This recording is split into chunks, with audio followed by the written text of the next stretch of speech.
കുളപ്പുറയിൽ signal സംവിധാനത്തിൽ പ്രവർത്തിക്കുന്ന ഒരു പാലം കേട്ടോ. നമുക്ക് തന്നെ ഒരു പാലം നമ്മൾ കുറച്ച് മുമ്പ് കണ്ട കൊടയത്തൂരുണ്ട്. ഇവിടെയൊക്കെ നല്ല മനോഹരമായിട്ട് വെള്ളം കിടക്കുന്ന കാഴ്ച. കുട്ടികളും മുതിർന്നവരൊക്കെ വരുന്ന വായിക്കാറുണ്ട്. വൈകുന്നേരം വരും, പ്രായമുള്ളവർ വരും, അത് സിനിമ കാണുന്നു, പുസ്തകങ്ങൾ വായിക്കുന്നു, അതിനെക്കുറിച്ച് ചർച്ചകളൊക്കെ നടക്കുന്നുണ്ടല്ലേ. അതൊക്കെ നല്ല കാര്യമാണ്, നമ്മുടെ നാട്ടിലൊക്കെ സംഭവിക്കണം. ഇത് തലയനാടുള്ളൊരു കുളം കേട്ടോ. 2014 ഉദ്ഘാടനം ചെയ്യപ്പെട്ട കുളമാണിത്. ഇതുണ്ടോ, നല്ല രീതിയിൽ വെള്ളമുണ്ട്. ഈ പ്രദേശത്തെ ജലസേചന മാർഗങ്ങളിലൊന്നാണ് ഈ കുളം. ഹായ്, ടിജോയാണ്. ഇന്ന് നമ്മൾ പോകുന്നത് മലയാള സിനിമയുടെ ഭാഗ്യ ലൊക്കേഷനായ തൊടുപുഴയ്ക്കടുത്തുള്ള കൊടയത്തൂരും അതിൻ്റെ പരിസര പ്രദേശങ്ങളായ തലയനാടും ആനക്കയൊക്കെയാണ്. അവിടുത്തെ വിശേഷങ്ങളും കാഴ്ചകളും നമ്മൾ ഇവിടുത്തെ വീഡിയോയിൽ ഉൾപ്പെടുത്തിയിരിക്കുന്ന വില്ലേജ് ബ്ലോഗ്സിൻ്റെ എല്ലാ പ്രേക്ഷകർക്കും പുതിയ വീഡിയോയിലേക്ക് സ്വാഗതം. നമ്മളിപ്പോൾ കൊടയത്തൂർ വയനക്കാവ് അമ്പലത്തിൻ്റെ പരിസരത്താട്ടോ. ഈയിടെ പുറത്തിറങ്ങിയ പള്ളിച്ചട്ടമ്പി എന്ന സിനിമ ഷൂട്ട് ചെയ്ത് ഇവിടെയാണ്. ഈ ഭാഗത്തായിരുന്നു നമ്മുടെ പള്ളിയൊക്കെ അവർ സെറ്റ് ഇട്ടത്. ഇവിടെ പള്ളിയുടെ അടുത്തുള്ള മതപഠനശാലയൊക്കെ ഇവിടെയായിരുന്നു. അതുകൂടാതെ ഈ ഇടയ്ക്ക് ഇവിടെ അതിമനോഹരം എന്ന സിനിമ ഷൂട്ട് ചെയ്ത് പോയിട്ടുണ്ടായി. അപ്പോൾ നമുക്ക് ഈ പള്ളിച്ചട്ടമ്പിയിലെ കുറച്ച് ലൊക്കേഷൻ കാഴ്ചകൾ കാണാം.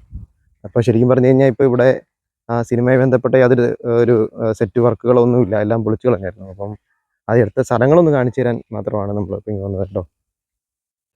1950 കാലഘട്ടത്തിൽ നടക്കുന്ന ഒരു കഥയാണ്. അപ്പോൾ അതുമായി ബന്ധപ്പെട്ടുള്ള സെറ്റ് വർക്കുകളായിരുന്നു നടന്നത്. അന്നത്തെ സമയത്ത് നമുക്കിവിടെ ഷൂട്ട് ചെയ്യാനൊന്നും അനുവാദമില്ലായിരുന്നു. അപ്പം സിനിമ ഇപ്പോൾ ഉടനെ തന്നെ OTT ഇറങ്ങുമെന്ന് തോന്നുന്നു. പള്ളിച്ചട്ടമ്പി എന്ന സിനിമയിൽ ഇവിടെയായിരുന്നു കേട്ടോ മാർക്കറ്റൊക്കെ അവർ സെറ്റ് ഇട്ടത്. അപ്പുറത്ത് കാണുന്ന സ്ഥലത്തായിരുന്നു കുറേ കുടിലുകളൊക്കെ അവർ സെറ്റ് ഇട്ടത്. അപ്പോൾ ഇതാണ് നമ്മുടെ വയനക്കാവിലെ സിനിമ കേട്ടോ. ഇവിടെ ഒരുപാട് സിനിമകൾ ഷൂട്ട് ചെയ്തിട്ടുണ്ട്.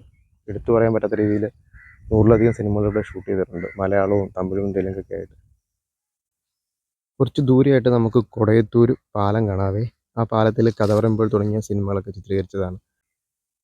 അപ്പോൾ ഈ പരിസരങ്ങളിലായിരുന്നു നമ്മുടെ പള്ളിച്ചട്ടമ്പി ഏകദേശം ഒരു 80-85% ഷൂട്ട് ചെയ്തത് കേട്ടോ. കാട്ടുചെമ്പകം പൂത്തില്ലേ എന്നൊക്കെ പാട്ടില്ലേ, അതെല്ലാം ഈ ഭാഗത്തൊക്കെയാണ് ചിത്രീകരിച്ചത്. ഇത് കൊടയത്തൂരിലെ വയനക്കാവ് പാലമാണ്. ഈ പാലത്തിലും സിനിമകൾ ഒരുപാട് ഷൂട്ട് ചെയ്തിട്ടുണ്ട്. അപ്പോൾ അതിനെക്കുറിച്ചൊക്കെ നമ്മൾ മുമ്പ് വീഡിയോകൾ ചെയ്തിട്ടുണ്ട് കേട്ടോ.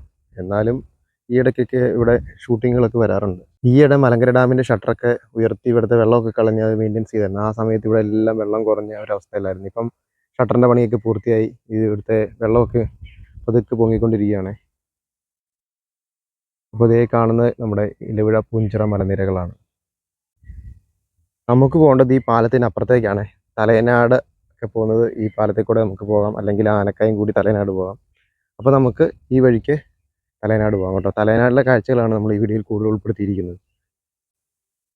ഈ വായനക്കാവ് ക്ഷേത്രത്തിൻ്റെ ഭാഗത്തു നിന്ന് 2.25 കിലോമീറ്ററോളം ഉണ്ട് കേട്ടോ നമ്മുടെ തലയനാട്ടിലേക്ക്. ഒരു മയിൽക്കുറ്റി നമുക്ക് ഇവിടെ നിന്ന് കാണാം. നമ്മൾ ഈ വഴിക്കാണ് തലയനാട് പോകുന്നത്. നമുക്ക് തൊടുപുഴ വന്ന് കോളപ്ര വഴിക്കും നമുക്ക് തലയനാട് വരാവേ. അപ്പോൾ നമുക്ക് ഈ തലയനാട് പോകുന്ന വഴിയിലെ കുറേ കാഴ്ചകളും അവിടുത്തെ വിശേഷങ്ങളൊക്കെ അറിയാം. അപ്പോൾ ഇവിടെ നോക്കി കഴിഞ്ഞാൽ അതേ കുറേ വലകൾ നമുക്ക് കാണാവേ. റംബുട്ടാന് പക്ഷികൾ കൊത്താതിരിക്കാൻ വേണ്ടി ഇട്ടക്കുന്ന ഒരു കാഴ്ചയാണത്.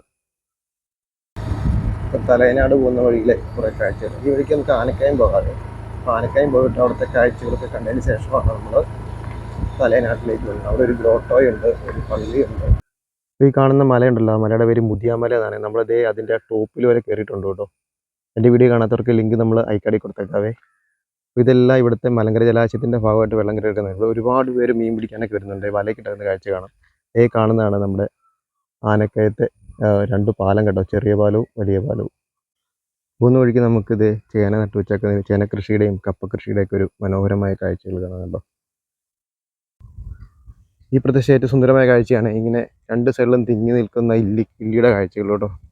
ഒരുപാട് റീൽസിലൂടെയും അതുപോലെ പത്രവാർത്തയിലൂടെയൊക്കെ ശ്രദ്ധേയമായ ഒരു സ്ഥലമാണ് നമ്മുടെ തലയനാടിൽ നിന്ന് ആനക്കായം പോകുന്ന വഴിക്കുള്ള ഈ ഭാഗമേ. അതുപോലെ ഇങ്ങനെ ഈ തള്ളി നിൽക്കുന്നത് ചില സമയത്ത് അപകടങ്ങളൊക്കെ ഉണ്ടാക്കാറുണ്ട്. നല്ലൊരു മനോഹരമായ ഒരു ഫോട്ടോ പോയിന്റാണിത്. ഇത് ആലക്കോട് പഞ്ചായത്തിൽ സ്ഥിതി ചെയ്യുന്ന സ്ഥലമാണ്. അങ്ങനെ നമ്മൾ ആനക്കയത്ത് ഈ ബസ് സ്റ്റോപ്പ് കണ്ടോ, ഇത് ദൃശ്യം 3-യിലുണ്ട് കേട്ടോ. അതുപോലെ ഈ കാണുന്നത് ഇവിടുത്തെ ഒരു ബാങ്കാണ്.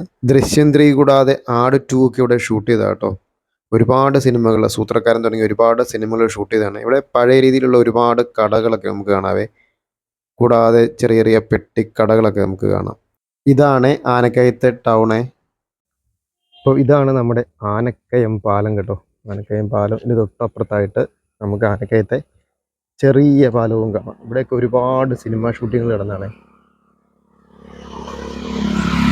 ഇത് തലയനാടുള്ള ഒരു വായനശാലയാണ്, ജെ ഭാരത് വായനശാല തലയനാട്. ഈ തലയനാട് പെരുങ്കൊഴുപ്പ് എന്നൊരു പേരും കൂടെ ഉണ്ട് കേട്ടോ. ഇത് എൻ്റെ അധ്യക്ഷൻ തോമസ് മൈലാടൂരാണ്. തോമസ് ചേട്ടാ, അപ്പം നമ്മുടെ ഈ ജയഭാരത് ലൈബ്രറിയെ കുറിച്ചൊന്ന് പറയാമോ? എത്ര വർഷമായിട്ട് ഇത് തുടങ്ങിയിട്ട് അതിനെ കുറിച്ചൊന്ന് പറയാമോ? ഇത് 18 വർഷമായി.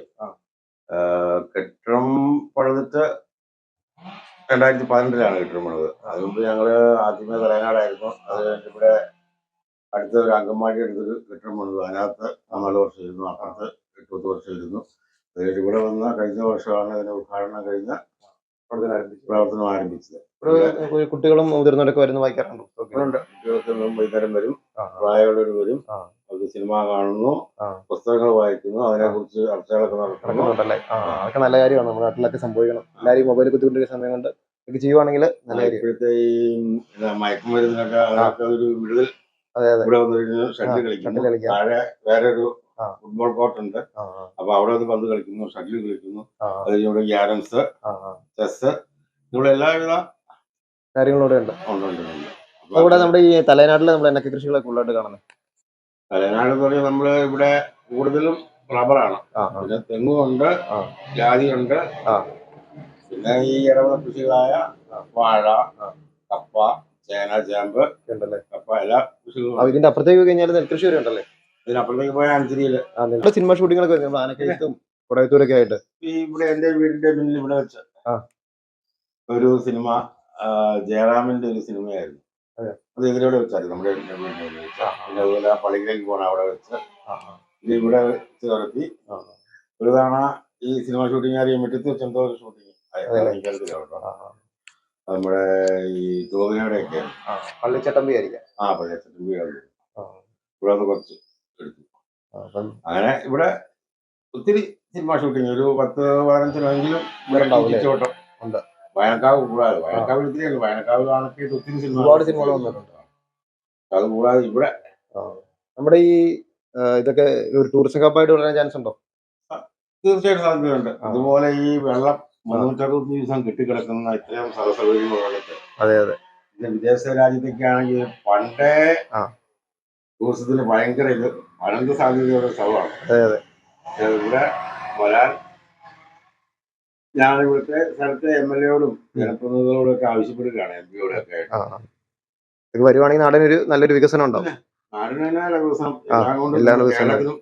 ഇവിടുത്തെ പഞ്ചായത്തുകൾക്ക് ഇതിൽ നിന്ന് കിട്ടുന്ന വരുമാനം കൊണ്ട് അപ്പൊ അപ്പുറത്തൊരു ഇല്ലിക്കാട് പോലെ അതൊക്കെ വന്നു കഴിഞ്ഞാൽ നല്ല ഭംഗിയാക്കി ആർച്ച് രൂപത്തിൽ ഉണ്ടാക്കിയിട്ട് ഇവിടെ കല്യാണപ്പാടികൾ വരും. അപ്പൊ അതിന് ചെറിയൊരു ഫീസ് ഈടാക്കിയാൽ പഞ്ചായത്തുകൾക്ക് ഒരു വരുമാനമാണ്. അതെ അതെ. ഇതെല്ലാം തലയനാട് പ്രദേശത്തെ മനോഹരമായ കാഴ്ചകളാണ്. ഒരുപാട് വീടുകളും കൃഷിയും എല്ലാം ഉള്ള മനോഹരമായ സുന്ദരമായ നാടാണ്. 2014 ഉദ്ഘാടനം ചെയ്യപ്പെട്ട കുളമാണിത്. ഇതുണ്ടോ, നല്ല രീതിയിൽ വെള്ളമുണ്ട്. ഈ പ്രദേശത്തെ ജലസേചന മാർഗങ്ങളിലൊന്നാണ് ഈ കുളം. അപ്പോൾ ഇതിൻ്റെ കുളത്തിനടുത്തായിട്ട് തന്നെ നമുക്കിവിടെ ഒരു അങ്കണവാടി കാണാതെ. ഈ കാണുന്ന സ്ഥലമാണ് തലയനാട് ടൗൺ. ഇവിടെ ഒരു പോസ്റ്റ് ഓഫീസ് ഉണ്ട്. ഇതിവിടെ ഒരു സ്കൂളുണ്ട്. 1951 സ്ഥാപിച്ച മാതൃഭവൻ UP സ്കൂൾ തലയനാടാണിത്. ഇതിവിടെ റേഷനൊക്കെ ഇറക്കുന്ന കാഴ്ചയൊക്കെ നമുക്ക് കാണാം. റേഷൻ കടയൊക്കെ ഉണ്ട് അടുത്തുണ്ട്. ഇതിവിടുത്തെ BSNL ഓഫീസാണ്. അങ്ങനെ നമ്മളിത് ഇവിടെ പള്ളിയുടെ മുമ്പിൽ എത്തിയിരിക്കുകയാണ്. ലൂർദ് മാതാ ചർച്ച് എന്നാണ് ഈ പള്ളിയുടെ പേര്. അതിൻ്റെ തൊട്ടടുത്തായിട്ട് ഒരു 100 മീറ്റർ അപ്പുറത്തായിട്ട് നമുക്ക് ഇവിടെ ഒരു ഗ്രോട്ടോയും കാണാവേ. ഇത് കോളപ്രയിൽ സിഗ്നൽ സംവിധാനത്തിൽ പ്രവർത്തിക്കുന്ന ഒരു പാലം കേട്ടോ. നമുക്ക് തന്നെ ഒരു പാലം നമ്മൾ കുറച്ച് മുമ്പ് കണ്ട കൊടയത്തൂരും ഉണ്ട്. ഇവിടെയൊക്കെ നല്ല മനോഹരമായിട്ട് വെള്ളം കിടക്കുന്ന കാഴ്ചയാണ്. ഇതാണ് നമ്മുടെ കോളപ്രയിലെ പാലം. അപ്പം നമ്മുടെ വീഡിയോ ഇവിടെ കൊണ്ട് അവസാനിപ്പിക്കുക കേട്ടോ. വീഡിയോ ഇഷ്ടപ്പെടുന്ന തീർച്ചയായിട്ടും നിങ്ങൾ ലൈക്ക് ചെയ്യുക, കമൻറ്റ് ചെയ്യുക, സബ്സ്ക്രൈബ് ചെയ്യുക, ടൈപ്പ് ചെയ്യുക. അപ്പോൾ അടുത്ത വീഡിയോയിൽ കാണാം. ബൈ.